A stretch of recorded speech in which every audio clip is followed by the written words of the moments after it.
how are you feeling about just the state of the union on North American hunting for like your grandkids? Yeah, I mean,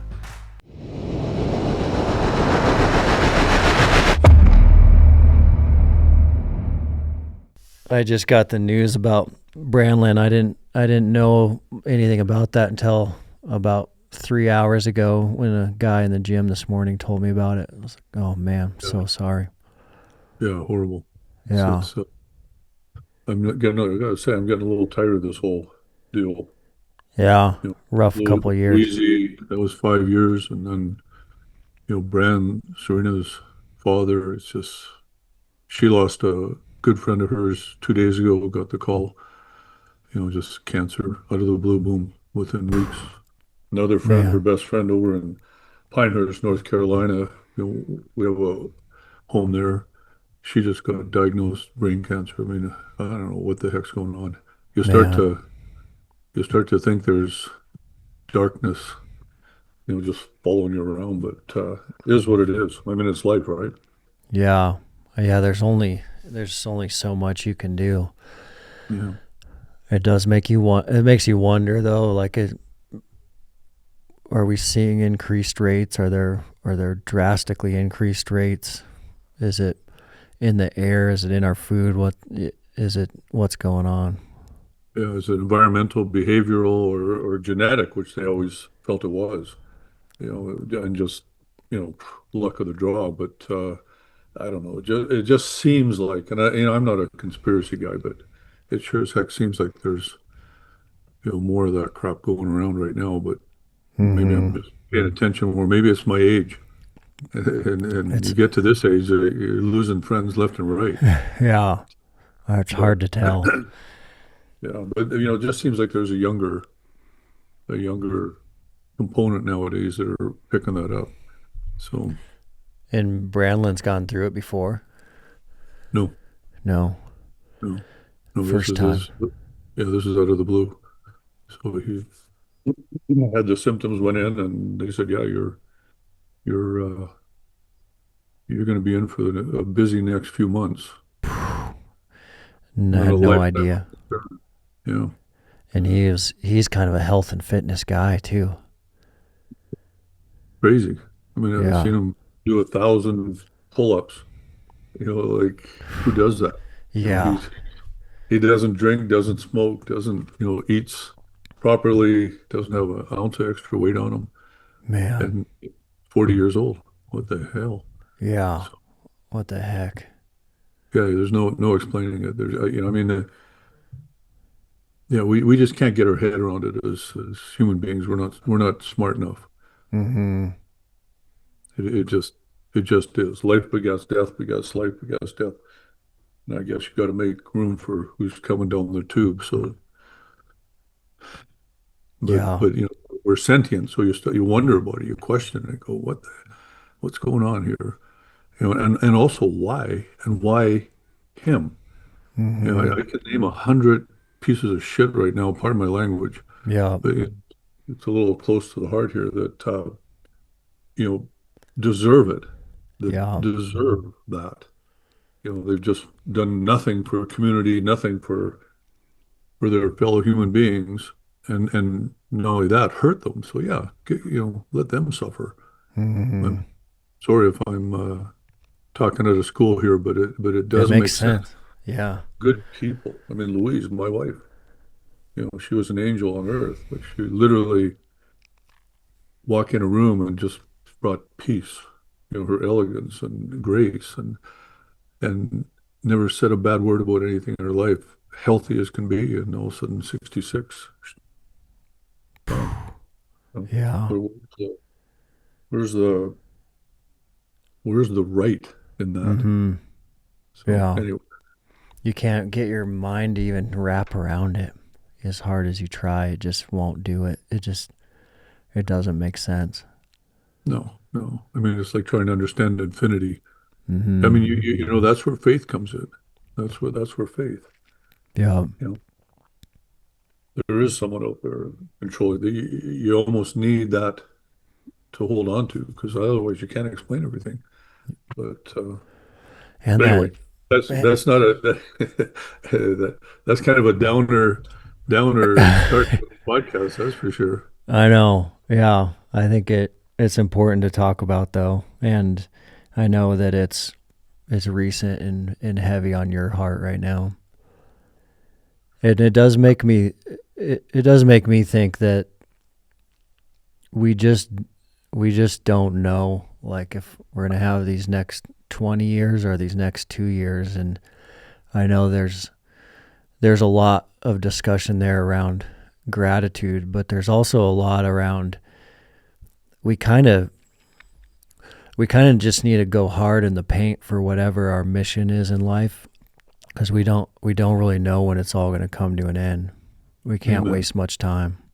No, no, every single day is precious. When I went through that with Louise, I mean, we had 5 years, and in the last 2 years, I was a caregiver, and you really, it really brings it home that life is a precious gift. It's a gift, and we waste it. We think, oh, put it off, put it off, put it off. I'll get that done down the road. You don't know that there is a road that Mm-hmm. direction.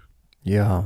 None of us do, and that's why every single day. I mean, I we live like that anyway. Louise and I did, and I do now with Serena. Yeah. And I've always been like that since. I mean, I can't wait to get up in the morning every single day of my life and go, okay, what is it? Even when It's I a was gift. training, okay, it's 5 a.m. I got to jump into a cold swimming pool and go up and down for 2 hours mindlessly, trying to be Mark Spitz in those days, Michael Phelps nowadays, I guess. Yeah. But you have to choose your endeavors that help you realize who you are and what you want to be and what your goals are and don't waste any days. Move in that direction. Every single day, wake up. Because it is precious. Life is precious. It's a gift. And I Mm-hmm. see so many people that squander that gift. And as far as we know, there's no redos. You can't say, "Ugh, I can do better next time." I mean, you might come back as a wart. Who knows what you're going You to come back you as? get You know, one like Ken shot, one Menlock. shot. Yeah. Yeah, you get one shot at it. So I was asked at a podcast not too long ago, what are some of your regrets? And I said, well, I have none. And he said, well, everybody's got regrets. I mean, name just one regret. And I said, I honestly don't have a single regret because I've lived my life consciously. I've made choices based on the knowledge I had. Now, were all of those choices correct? No, not necessarily. Maybe I invested money in a stock market and it was wrong, but I made the choice based on all the knowledge I had. So how can that be a regret? Mm-hmm. That's a failure, but it's not a regret. Yeah. You learn, okay, don't invest in the stock market next time because you don't have enough knowledge. You'll never have enough knowledge because money has its favorites and they manipulate us and puppet us around to invest our money and they take it. Yeah. You always go back to them. So I learned that lesson, but that's not a regret. It costs some money, but it's not a regret. And Yeah. that's I see so many people that I know 100% are going to be, facing, eternity at some point in their living life, and they're going to regret. I worked too much. I stayed away from home too much. I didn't do this. I didn't do that. I wish I would have done. I wish I would have done. Those are regrets. Well, why? Why do you have any? You shouldn't. Mm-hmm. Not if you're living consciously and understand that this one life is is a one-shot deal. Yeah. I mean, and yet, you know what? If someone wants to sit there, I was thinking about it actually this morning. When does time slow down the most? When you're watching the clock.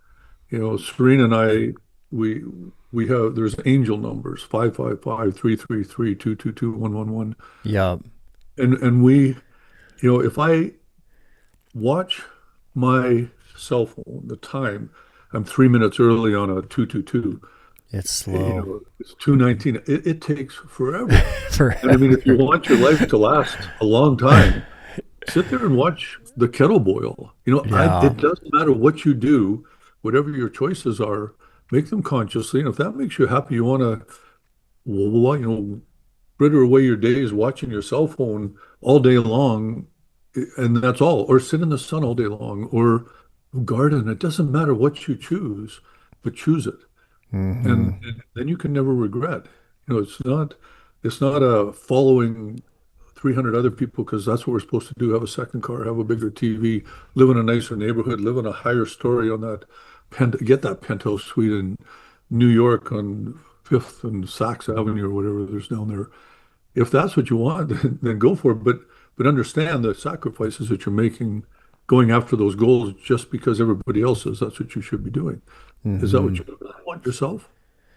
And that's I think one of the beautiful things about us as hunters and why we don't, we're not so litigious and we're not so controversial. We're not, we're out there looking for conflict. Because we are true to ourselves. We go into the wildlands and we're just Find at peace. ourselves. We're Yeah. exactly. We are who we are, and we're not out there with placards and screaming and yelling and spitting on people and protesting this and protesting that and screaming that the world's going to end because we're at peace. Yeah. We are who we are. We know who we are, and we live our lives that we live our lives true to ourselves. And that's, I guess I've been blessed in that regard because I was born a hunter. So uh, What's up, guys? Dustin here. As you know, good music in the gym for your workouts can change everything.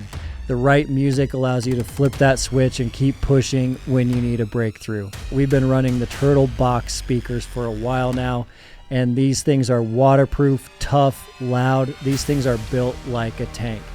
The Turtle Box Ranger is great if you're on the move. The original covers most days, and that's what you see around here. And the new Turtle Box Grande puts out some serious volume for big spaces. Check them out at turtleboxaudio.com. Man, you can feel it. You can feel I it just, though. Yeah, like when you do a big hike multiple days or even one day by yourself, and all of a sudden you start seeing your life different. You start seeing things in your life that you need to change, things in your life that you need to fix, things in your life of relationships you need to talk to, different ways you need to chat with your children or your daughters or your kids. There's so many times that you're hiking and all of that is just starting to become clear in your head. And it takes that solitude for that to happen. And the solitude, you have to be unplugged from the world for a while before it really starts happening. And then it starts happening and you can see what's going on in your life. It's almost like you can elevate out to that 30,000 foot view where you're kind of watching your life, and that can only happen through solitude and getting out. And that's one of the things that makes hunting just exceptional. absolutely. You cannot, it is impossible to extricate yourself from the day-to-day hustle and bustle that we all have to deal with. Our cell phones, I mean, they're here constantly with us. Our Mm-hmm. computers, the phones coming in, texts are coming in, emails, and it's impossible to get away from that unless you get away from that. And we are blessed. We are blessed that we have that ability, we have the desire, and we have the knowledge to be able to do it. A lot of people might want to do that, but like you say, walking around in the Yeah. wildlands for a few days on your own, how many people are capable? How many people are self-sufficient enough and reliant on themselves enough, confident in themselves enough to do that? We are, Mm-hmm. we are, but that also gives us that the bird's eye view, like you say, that overview of our lives and the chance. It's therapeutic, it's cathartic. We're out there, we have the opportunity. A lot of people might want it, but that those skills, Yeah. you can't just throw a backpack, go to Mountain Equipment Co-op and Start buy going. hiking shoes and a backpack and a water bottle and and go for a few days on your own. You just can't do that. Or I mean, you can jump into the deep end, sure you can, but most people don't have the confidence to do that. And the skills, if you walked on pavement your Yeah. whole life in a big city with big buildings around you and lots of people and no wildlife, it's a frightening thing to walk on your own with just the forest around you and the wild In the animals. wilderness. Yeah. And physically demanding. You can go to a gym all day long, every day of your life, and it's not the same as climbing a mountain. It is not the same. Just, no, it's not the same. Mountains are mental. It was Ken Nowicki told me that once, an outdoor writer from up in Canada. Mountains are mental, and that's you, people don't. They have the desire maybe, but it's a limited desire. Otherwise, they would do it. They'd figure out how to do it. They'd move and make the first little tiny steps out into the wildlands and then come back and then Yeah. go, okay, I need different shoes and come back and buy them and then go try again. Then I get a backpack. And, if you have the desire, I think it was Willa Cather said, if you could invent an instrument by which you could measure desire, you could predict accomplishment. And I think there's many people in the city want to, but their desire is, this much. For Hmm. us, our desire is huge, so our accomplishment is huge. We can go out there and live on our own in the wildlands. We can, we trust in ourselves to get us out and back again. We were just talking about this yesterday on a road trip in Montana, and one of the guys I was with, he had done some law enforcement training, and a guy came out from New York that was a New York City fire department member, came to this law enforcement training, was like 38 years old and had never left New York City until that moment. So for 38 years he lived in the city, and for some reason this was the first training that ever brought him out, where he had to fly out to another state and go to that training. But for 38 years he lived in the concrete jungle of New York City. And you think about someone like that just experiencing the solitude for the first time ever. Like we we are uncomfortable entering a city. Like the large crowds make me uncomfortable, the noise makes me uncomfortable, but the people that live there, their whole entire lives, they get freaked out by the quietness, the openness, the solitude. So it's so interesting how we can become accustomed to our surroundings, and when they change, we become very uncomfortable. Well, I hear you on the going to the big city. That, It's brutal. that, yeah, I mean, there's no charging any animal in the world. I don't care, bear, lion, you name it, that compares to me going into a subway. I actually I actually was just with Serena. Where the heck were we in Singapore? I mean, about the safest city on the planet. I mean, I think they cut your hands off if you steal something. Yeah. And and Serena, who was from California. She was a lawyer there and lived in Nashville. Traveled a lot. Subways are a way to travel when you're in a city. And I mean, she dragged me kicking and screaming onto the subway in Singapore, my first time on a subway.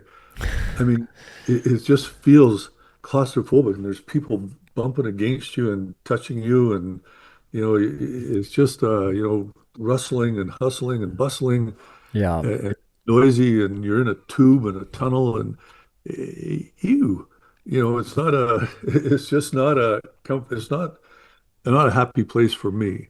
Yeah. And I expect there's a lot of us are in the same boat that it's Yeah. give us the wildlands and the solitude, like you say, the quietude. It's yeah, I feel for those people like your fireman example. Like that's all they know. You Yeah. kidding? I know. I almost, I mean, I don't want to feel sorry for them because there's no right or wrong. It's all cultural perspective in this world. Or there is right and wrong. We know what right and wrong is. You don't murder somebody. Yeah. I don't care where you are around the planet. You don't murder. your friend kind of thing. Yeah. We know that's right or wrong, but then there's smart people think this. Like I'm sure this fireman is a smart guy, and he thinks that's normal to be in Hmm. that city for 38 years with 20 million other people packed in there, jammed in there like sardines. Right? I don't want to say rats, but you know, Jammed in there. yeah, Yeah. stuffed into these things that go up high rises and they come down and they just interact with each other. And it's just weird, noisy sirens and airplanes flying all over. But he's a smart guy and he thinks that that's okay. He lives like that. So who the heck am I to judge because I say, no, this is the right way. No, there is no right or wrong. It's just you have to experience both. I think, and that was Mark Twain, Samuel Clemens said that, and I'll paraphrase that travel is the enemy of ignorance and bigotry. And I'm paraphrasing there. Travel helps. Yeah, it does. You got Yeah. to, so you do have to go to the city. I had to go into a subway to realize, okay, this is torture for me. Yeah. But see It all those opens other your people, eyes.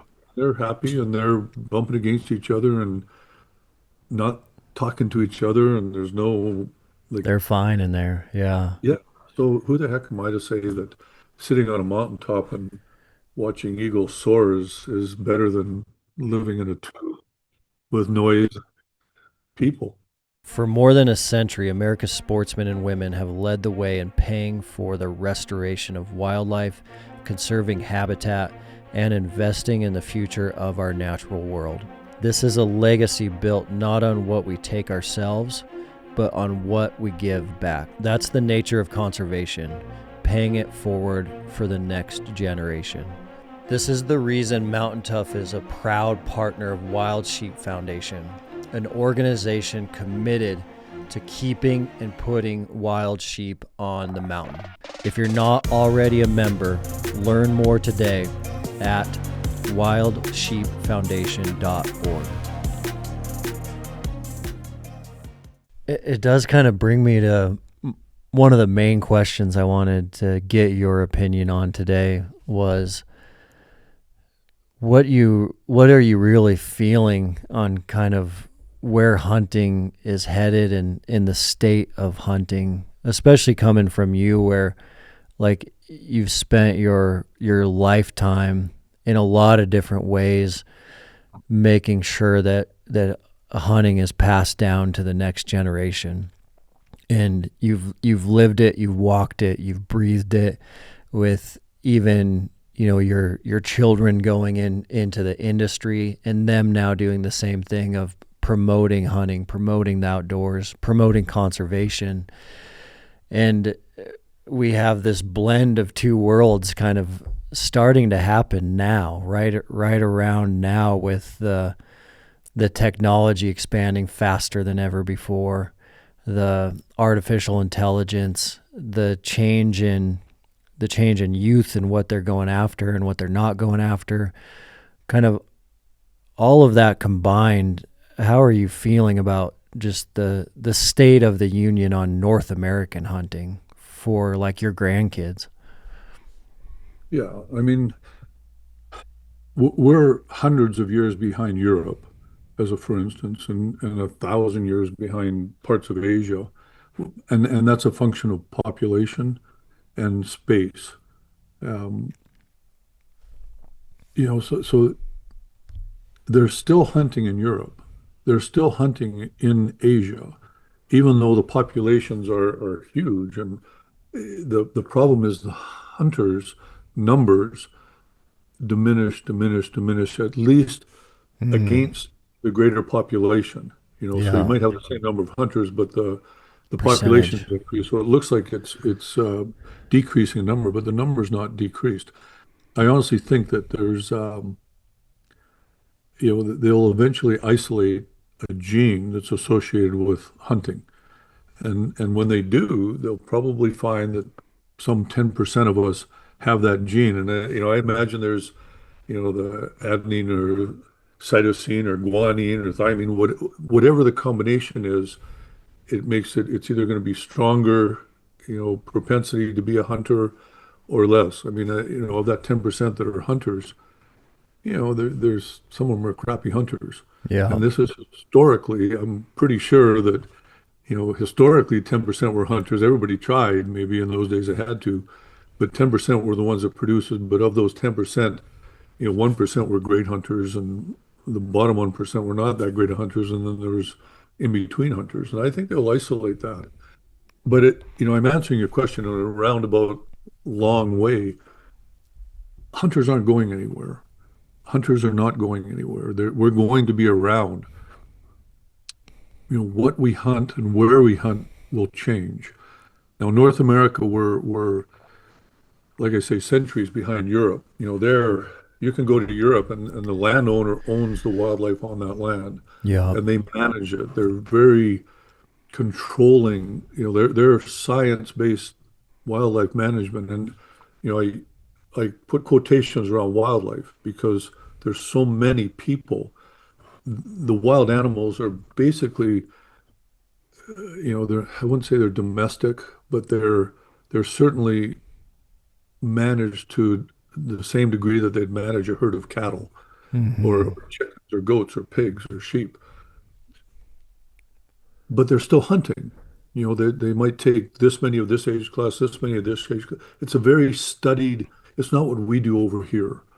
We want to go out, we want to try and get the biggest one we can, challenge ourselves. And we're not at that point where the population is infringed so greatly on the wildlife habitat that we have to start doing the way they do. They have to over there. They have to manage it that way.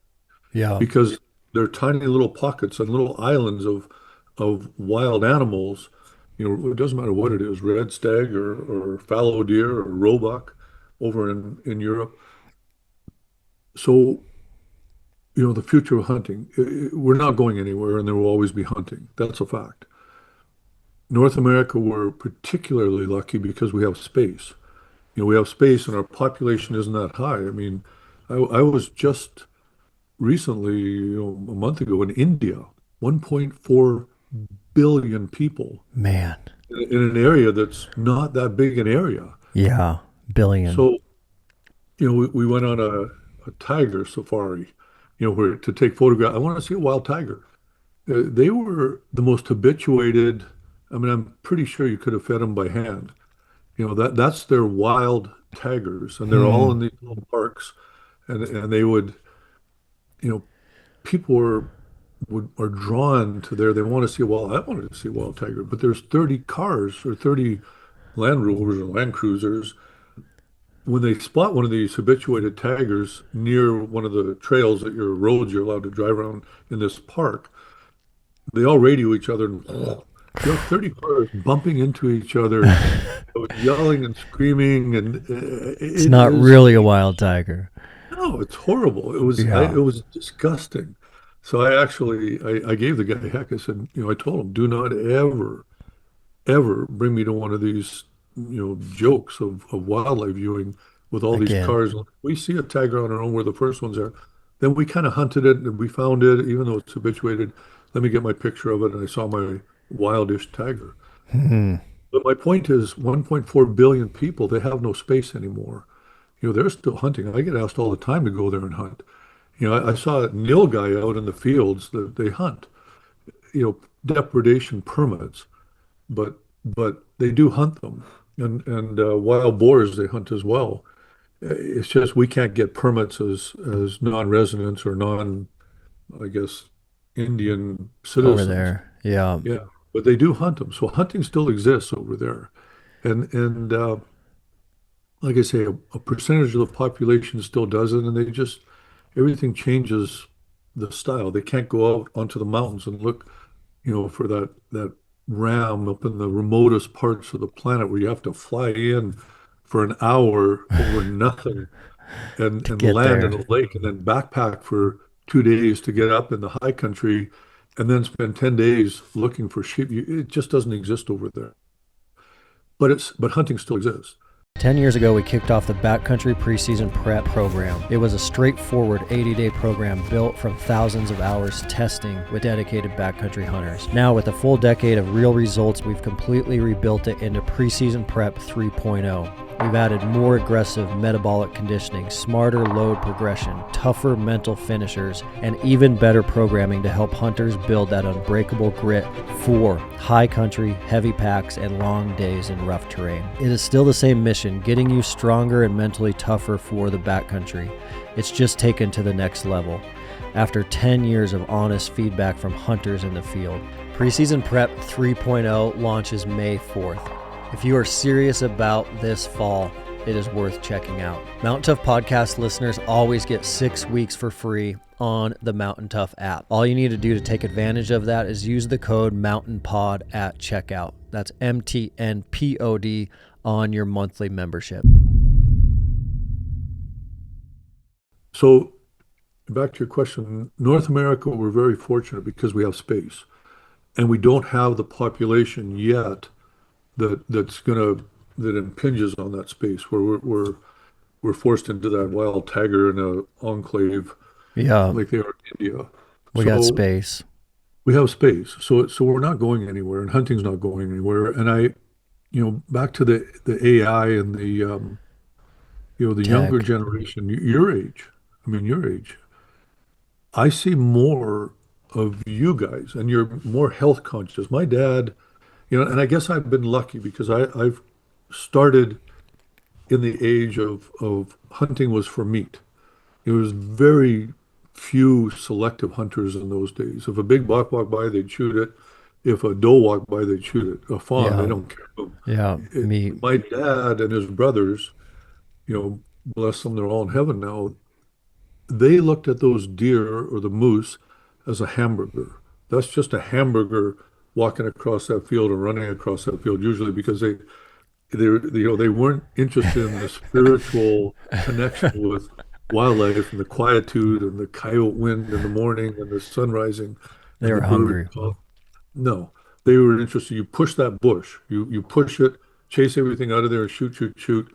If you can be done by noon on the first day, all tagged out, that was a heck of a hunt, and you get it all butchered up that afternoon, and you're back at your day job the next day. Yeah, You only wasted one day to get the hamburger for your freezer. And so, I grew up with that. And wildlife laws in those days, yeah, they were there. But I mean, if my dad and, the statute of limitations has run out, so he can't be convicted now. But the most proudest thing he ever did was hunting with his, four or three brothers and three big bull moose walked out in front of him in Saskatchewan, which is very rare. And he just went bang, bang, bang, shot all three. The brothers all came over, they tagged him. And it was the most successful, amazing, proudest day of his hunting career. oh Well, man. yeah, totally poaching. Yeah. Dad, you had one tag. You're allowed to shoot one. They don't, so I It's a grew up little with that. different back then. Yeah. Yeah, it was a lot different. They said, "Well, it's a party license." No, it isn't, Dad. This is a individual license. And I mean, I was 14, and arguing with them about this at that age. And for me, even then, it's a spiritual connection with the wildlife and the wild lands. So, the perfect hunt is not the first half hour of the hunt and be done and back to work. It's the last half hour of the hunt. So if it's a month-long season and I can get my animal on the last day, that's a perfect hunt. On the last hour, even better.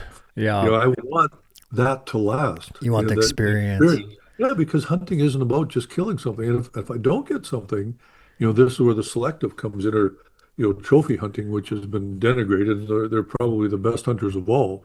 Is they're Hmm. selective in what they're choosing, age class wise, and where they hunt, what they hunt, and how they hunt often, and even more importantly, eventually they get to the point of why they hunt. But we can talk about that later. But the Yeah. the I came up through that time when animals were meat, wild animals were meat. There was hardly any deer at the start of my life, or certainly my dad's early years. There was no deer out in Saskatchewan. He talked to me often about the first deer he ever saw. Now Saskatchewan's, got a lot of deer. Well, I grew up through Conservation. all that. And then, through the period of archery, yeah, there was Fred Bear. He was started when I was young. or he was hunting when I was young, but there was, he was the vanguard of the archery, and muzzle loading. I guess I was at the front of that crowd, and Mm-hmm. where you make the hunt more challenging so that it lasts longer, and the accomplishment is directly proportional to the challenge. Yeah. So, it's a greater accomplishment to get that deer with a bow and arrow than it is with a muzzleloader, and certainly, you know, more of an accomplishment than using a rifle. So I Yeah. was through that period as well, where we actually started to try and make the hunts last longer and be more difficult, more challenging. And now I see, your generation and even younger, they take it to another level even.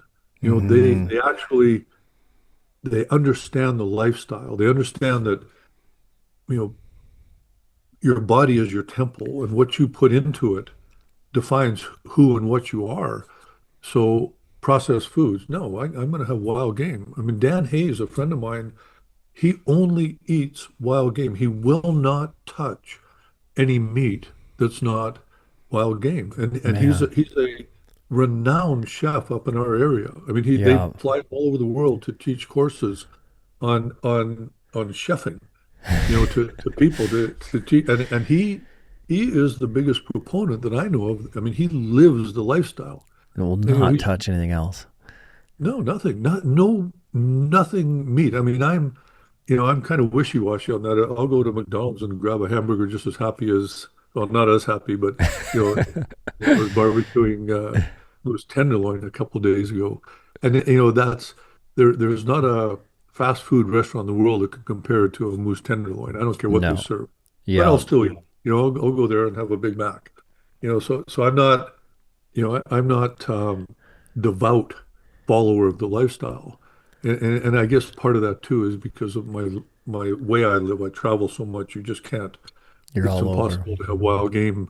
I Yeah. can't bring it with me, and can't necessarily find. Although I gotta say, I was just in South Korea in Seoul and went to the market, the wet market there, and there's all these little tiny restaurants you could buy just about anything squiggling around, and so I ordered the octopus. I mean, this is octopus live as can be, and they chunk chunk chunk chunk, and I mean they're a pretty primitive animal, so Yeah.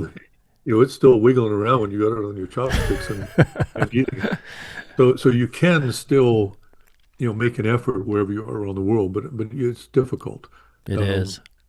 but I see the younger generation now, adding one more level of what would it be, lifestyle There's the or fitness devotion level. to it. Yeah. Yeah, just followers of that faith of the wilderness and It's an the identity, I living. think. Yeah, and you know what? You're all in better shape. Like Mm-hmm. it wasn't like that back in the day. It wasn't you don't think about fitness. Now some of us did because I mean, personally, I was an athlete from the beginning. So, Yeah. so And being in good shape, I just feel better when I can hike up that. I'd rather stay in shape than get in shape on the mountain. So yeah. some of us did, but it wasn't. You see Cam Haines. I mean, he's turned it into literally a religion. And, Oh, and these guys are, like I say, taking it to the next level. And I love it. So way back, circling to your original question, the future of it. I'm positive about it. I don't think it'll be the same as my dad's hunting. It won't be the same as my hunting that I did. And I try and, I've tried to be, really embrace the spirituality of hunting and hunters yeah. and what it means to be, live the field to table lifestyle. So hopefully I've made a little bit of a difference along the way on that. But I'm bullish on the future for hunting. It's going to be here. You're always going to have an opportunity. The style of hunting might change, and where you hunt and what you hunt for might change. Um, but it's still going to be hunting, a variation of it. And I think it's like I say, when they identify that gene, and then it's who we are. Sorry, I'm not Yeah. identifying as a hunter. I actually am a hunter. That'll You be know, fascinating. oh That'll yeah, be, what are they gonna do at that point? yeah. It's genetically who we are. and it separates us from the who we aren't. So you accept it, and then the wildlands become ours. That Mm-hmm. becomes ours. I mean, yeah, you're still going to have the warriors and the photographers going out there, but I was photographing wildlife. I love that too. That's a type of hunting. Yeah, it It's is not quite the hunting. same because you got to sell the picture to eat anything, and it's not going to be wild game that you eat. So it's not the same as hunting, no matter how anybody tries to paintbrush it up. But it's as close as you can actually get. So yeah, you guys will. I mean, I see more articles in just recently the Vancouver Sun. I mean, Vancouver Sun newspaper is is way left. Yeah, Um, the whole West Coast out here is way left. yeah, And yet I saw recently a big article about hunting, and they were poo-pooing the hunters of old. And that's okay. It doesn't matter because, I mean, I kind of make fun of my dad and his brothers for their meat. They taught me and I respect them. That's a little different. yeah, If we stop making fun of each other, it means we've lost respect for each other. yeah, Like that's what we do as hunters. Or I don't know, maybe it's a machismo or warriors in arms facing an enemy. Your humor is, and so you make fun of each other. And believe me, my dad took cheap shots at me all the time and my uncles. Oh my God, I had to have thick, skin this thick with those guys. But whatever it takes to keep hunting going, if that's what the younger crowd needs to do to justify their actions, is to throw the rest of us under the bus. They've been doing it since the beginning. That's fine. And they, discovered hunting, but the proper way to hunt, okay, it doesn't matter. But that's what those articles were about. So great.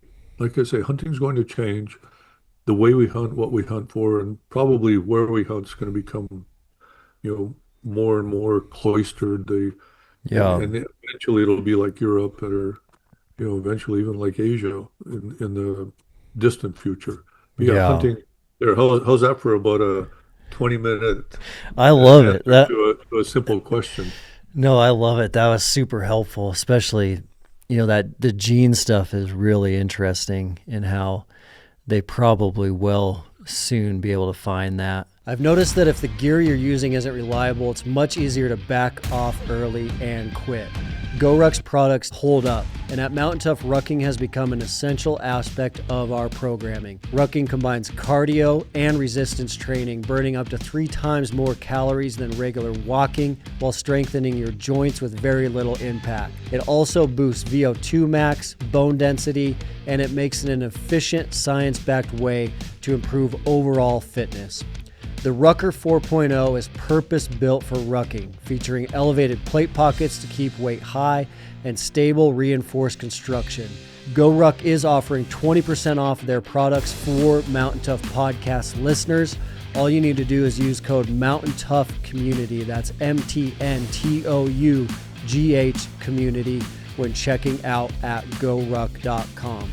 All right, back to work. I think for you did really help me there identify that like every generation will be hunting, but it will be different. And that's neither good nor bad. That's just the way that it is. And every block of time, every kind of 50-year chunk of time they're gonna have their own style, and their own style of why they're doing things develops from all the other socioeconomic factors going on. And like you probably get a pretty good lens of that now with like your grandkids and seeing them like being hunters, but also they grew up in a technology time like none of us experienced, where the phone was around them since they were babies, but we're still seeing like that generation embrace the outdoors and take care of the outdoors and engage in conservation. So that gives me a lot of optimism as well. Yeah, it'll just be different. I mean, yeah, I'm sitting here in our hand-to-man museum on Vancouver Island, and there, we have a green member of parliament from this, like the Green Party, one of two out here on the coast, and the rest is NDP, which is socialist. Mm-hmm. So we are even further left, and this museum sits in the middle of the heart of that. And there's mounted animals all through here, full body mounts and skeletons and skulls, no Yeah. shoulder bones. But the response here is virtually all positive. Maybe 1 in 1,000 people we keep track of. We get 28,000 visitors a year now to this museum. It's all donation, no cover charge. Hmm. But the point is AI and the digital world that these young kids live in. Yeah, they've got cell phones and they can access, they can ask Siri or whoever, Alexa, whatever the latest Google thing is. And they can see pictures on their screen of this and that and this and that. They can see it moving but it's not real. When they come into this museum, these kids are enthralled because Mm. they stand, I'm looking at the back end of a bongo right here from Yeah. where I'm sitting. And they've never seen a bongo. They've never seen an animal, a wild animal up close because our museums are governmental museums, institutions. They took all of those mounts out of there. They don't allow it anymore. Crazy. They call them stuffies, and that's like old school Victorian. We're more evolved, so we show digital stuff. That's not what Dang. the kids want. The Yeah. kids are fascinated by standing next to a polar bear, and they can be literally 2 feet away from it. And we've got a whole room, a sensory safari room, to use a term coined by Safari Club International, SCI. The kids love it. They can touch grizzly bears and muskox and cougars and feel their claws. So the one thing the AI world cannot actually give you is reality. I know. That's going to It can't. become, yeah. And I Yeah. think So the kids are going to be craving. I see it here. everyone's They going to come be through in craving it. school groups. Yeah, every week we get school groups through here. And on the weekends, those kids bring their parents back. And the parents are in shock. They said, our kid wants to go to a museum on a weekend. And they look at me and they say this.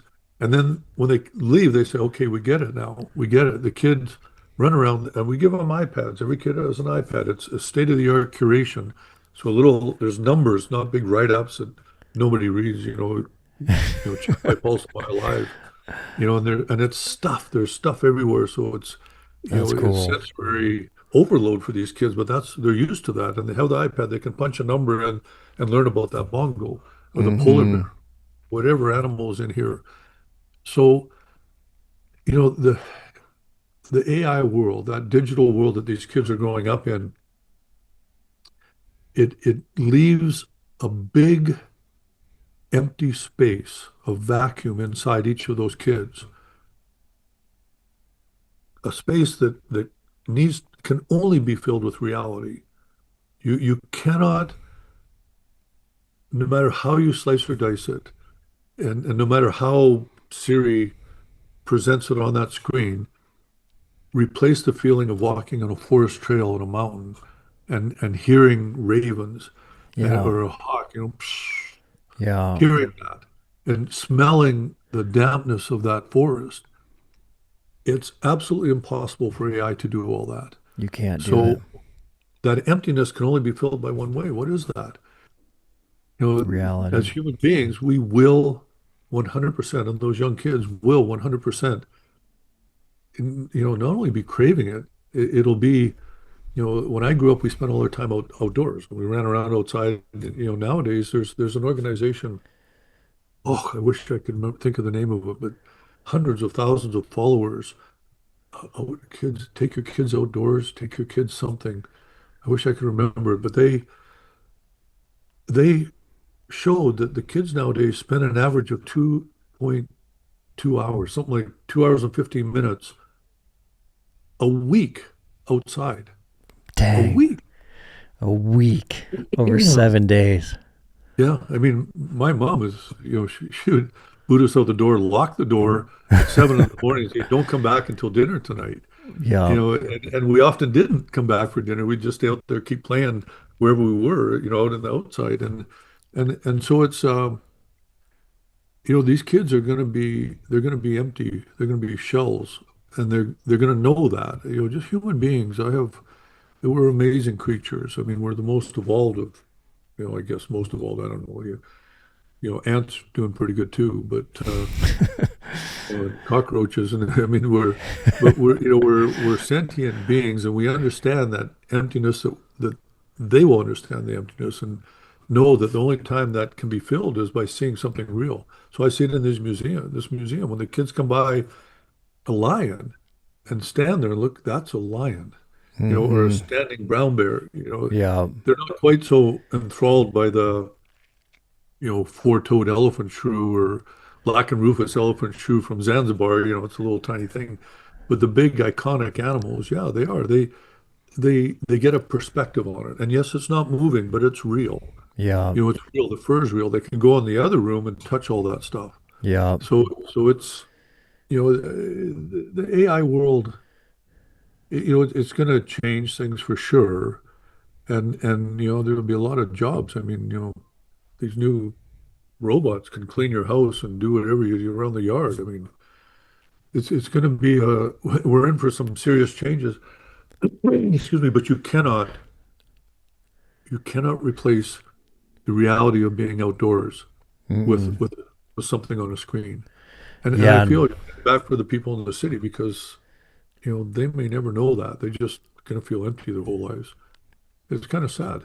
But on the other hand, you can't solve everybody else's problem. You have to Yeah. we have to look after ourselves first, our family and friends and community and yeah, I mean, it doesn't mean we can't feel for those people that miss that. Mountain Op supplements keep you going steady. I've personally been on their Yeti pre-workout for clean energy without jitters, and their Hydrate to stay topped off during long days when you need those electrolytes. Creatine and protein are a staple for me for building and bouncing back. Plus, they have no junk, just real fuel. It's simple, reliable stuff that helps you push when it counts. Get 20% off Mountain Ops supplements at mountainops.com using code MOUNTAINTOUGH. That's MTNTOUGH. All right, now back to work.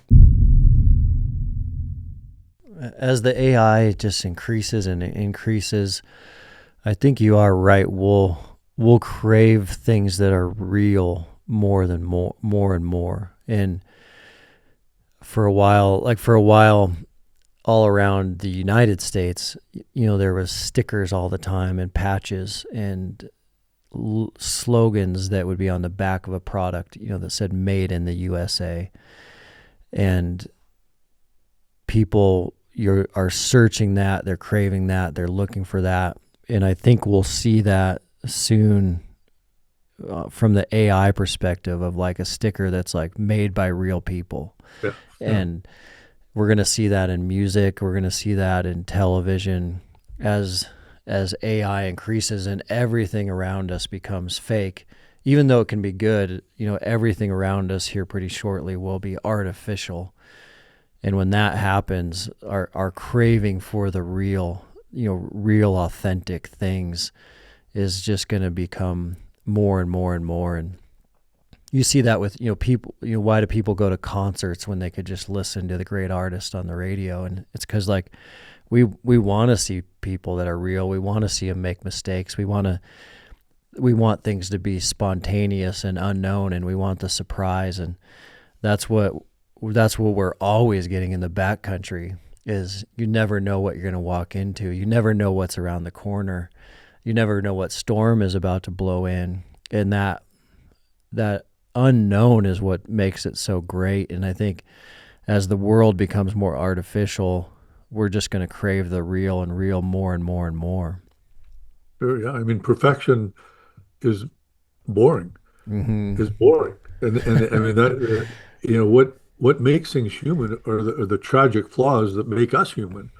So yes, I agree 100%. I mean, I think Spotify just heard that on the news. That they're going to start blue check marking bands that are verified to be real, as opposed to AI generated songs. Dang. Yeah, I mean, I literally, but this museum is called the Hand of Man Museum of Natural History, Conservation, or Cultural Arts and Conservation. Everything in here is handmade. So I'm always, give me any, piece of furniture that's antique that was made by hand Yeah. over the IKEA, CNC machined whatever. I mean, and Yeah. no offense to IKEA people, but it's soulless. Whereas Mm-hmm. and I, we're seeing, I mean, I've got an antique mall that I bought a long time ago with 30 or 40 vendors in it. And we're seeing a lot more of the younger generation coming in there looking for actual real things. Albums. One of the biggest sellers out of that antique mall are the old, Old records. playing albums. Yeah, records. That's awesome. Yeah, it's fascinating. I mean, I've got my entire collection from when I was, a teenager and through university. And those albums are now, some are $40, more than what I paid back in the day, which was probably $4, $3. They've actually increased in value because people want the sound of real, the Mm-hmm. glitches and the clicks and the playing on a record player or turntable. And it's still digital, but it's real digital. I don't know if there's so there's levels of even the digital world. There AI is is. AI is perfect.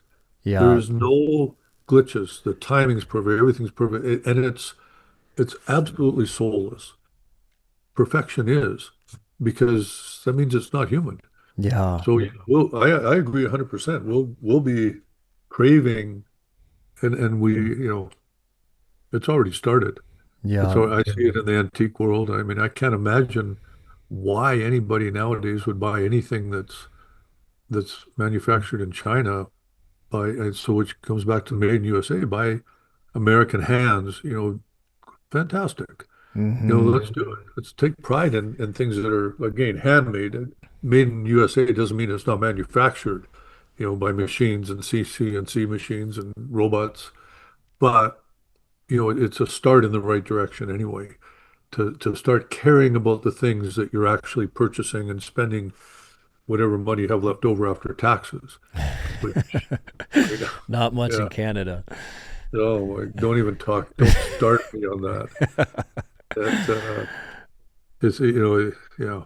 And we've Y- got a lot of things going for us up here, but our federal government is not one of them.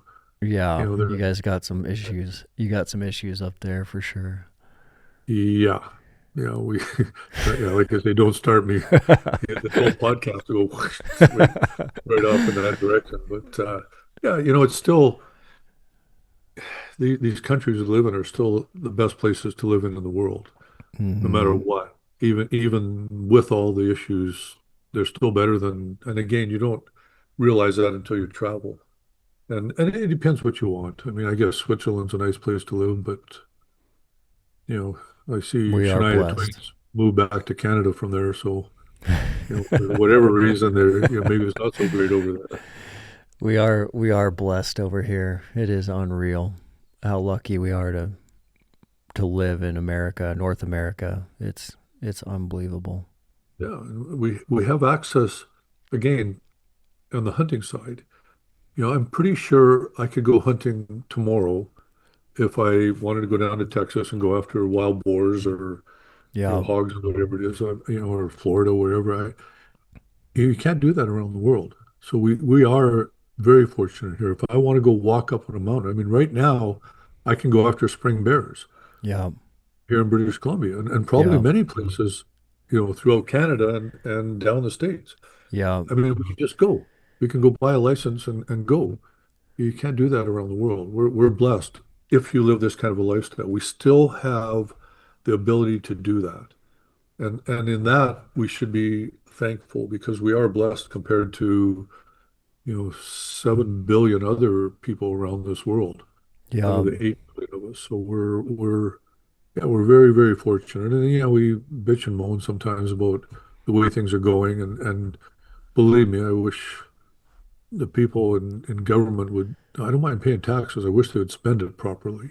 Not just lining their own pockets and pandering to the crowd that'll get them elected again. They're not doing what's best for us. They're doing what's best to get elected again. Yeah. And that's two different things. Yeah. And again, don't get me started. I'm sorry. I started off in that direction. This is a hunting podcast and about enjoying the wildlands and the beauty of those wildlands and the wonder of this lifestyle that we all get to live. So we have to keep focus on that and leave those other things off to the side. There's Yeah. enough negatives in the world. Yeah. And I think that's a perfect way to close it, just because we do need to end just right on time today. But I also think it's the perfect close as well, as we started the conversation all the way back at the beginning. It's like, be thankful, gratitude, and then just don't waste any time. And we are so blessed to live in these places. And that's just even more of a reason to don't waste a single day. I mean, wake up and take advantage of every single day that's right in front of you. And that's what we have. And, there's a responsibility in that, and we need to take care of that. Absolutely. Yeah. Just every day is precious. Don't waste a single day of this life that's been gifted to each one of us. Well, Jim, thank you. Thanks for jumping back on the show, and appreciate you, and really appreciate you when we talk about the legacy and passing down outdoors to that next generation. You've been such an instrumental part of that for so many people, and so I appreciate you for that. Well, thank you. It's as you said, it's a responsibility, and I'll never let anybody down. At least if they expect my best, that's what I'll give. Yeah, for as long as I live. I love that. Well, thank you. You betcha. Thanks for having me on.